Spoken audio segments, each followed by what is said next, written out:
Good morning, everyone. I'm reading a story this morning that's very special to me. It's a story I wrote many years ago for my children. It's been sitting in a desk drawer. And Maca Suazo of our congregation offered to do the illustrations for me. They turned out beautifully, and I'm very appreciative. Thank you, Maca. And I hope you enjoyed the story as much as I do.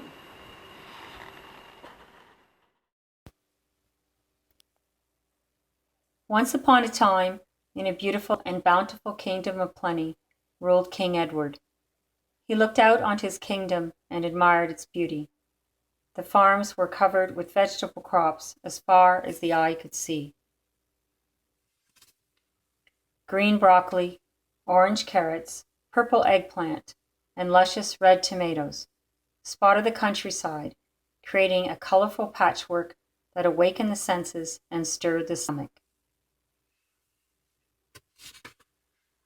The kingdom had grown and prospered under its wise king and hard-working people who loved their land. Edward felt that now was the time for such a country to have a symbol.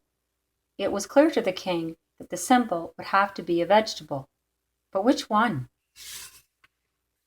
Hortense, the royal hornblower, sounded her horn to summon his royal gardeners.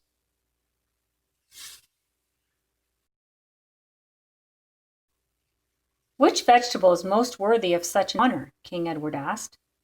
Gardener Brock felt that the goodness of broccoli certainly made it outstanding from its leafy peers.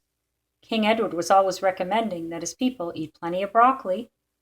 Oh, broccoli, sire, Brock appealed. Gardener Tom knew how the king loved his spaghetti and tomato sauce, so he suggested the tasty and versatile tomato. Tomato would be the best choice, Your Highness.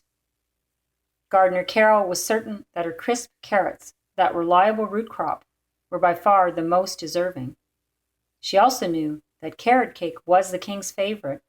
Carrots, Your Majesty? Gardener Ellen chose the eggplant.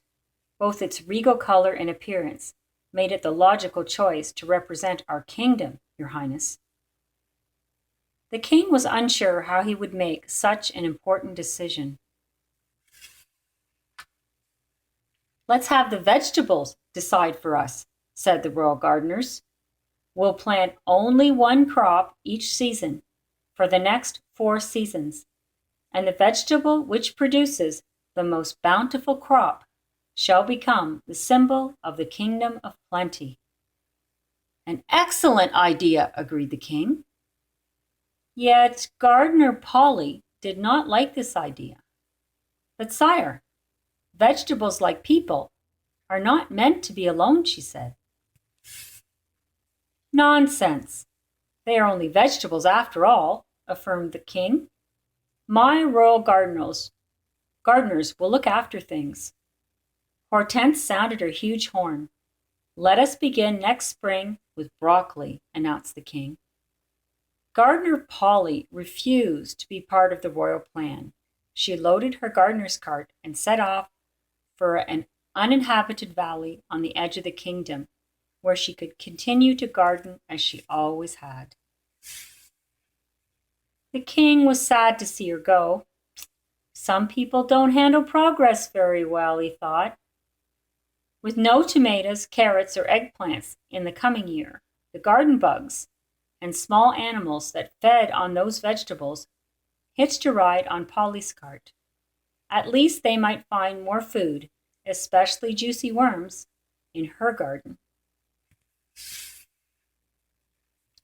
The following spring, Gardener Brock took charge of the massive broccoli planting. Although there was a crop of broccoli by early summer, it was not as good as last year's. The king was disappointed. Brock explained that the hot summer had not been ideal for broccoli. Also, with so few bugs eating broccoli worms, there had been too many of these pests. He knew that a few scented companion plants, like dill and chamomile, might have deterred the worms, but he had not thought of planting any. Brock decided that he and his family would go and spend some time with Polly to consult her about what had gone wrong. The second spring came along, and Gardener Tom planted his favorite variety of tomato, which had always grown the largest and most sweet-tasting fruit. Unfortunately, an unusual late frost wiped out half of his crop. The heavy rains caused many of this variety of tomato to split and crack. Fungus was everywhere. There would not be much tomato sauce for the king's spaghetti this year. With yet another poor crop, the people were growing weary of the lack of vegetables for the second summer, and many families left to go and live with Polly. The king was not happy about this exodus, but he let them go. He hoped that they would return once the symbol had been proclaimed. In the third year, Gardener Carol was convinced that her reliable carrots would produce a generous crop. She tried to plant several different varieties that season, but it was such a dry and windy spring that many of the tiny carrot seeds blew away, and several of the rest did not germinate at all. A good layer of mulch might have helped to control her weed problem, but there was nothing that she could do about it now, and the king was hoping for some carrot cake. The royal gardeners were feeling discouraged and anxious. King Edward grew angry and banished Gardener Tom and Carol along with their families. They went to live with Polly and the other gardeners. Many of the king's citizens were feeling unhealthy from a diet lacking in vegetables and decided to live in Polly's valley as well. His Majesty was running out of patience. He shouted to Gardener Ellen, "Our kingdom must have a symbol. Your eggplants must do well." He wasn't quite sure what he would do if they didn't. That last cool summer did not provide the best growing conditions for the heat-loving eggplants. Gardener Ellen could not find enough rich compost to feed them, so the fruit that they produced was of poor quality. She knew that once the royal gardeners resumed farming the old way, they would have the variety of plant material needed to produce better compost for her plants. Ellen feared failing the king and knew that she could not risk his wrath. She and her family decided to flee during the night to join the others in Polly's valley.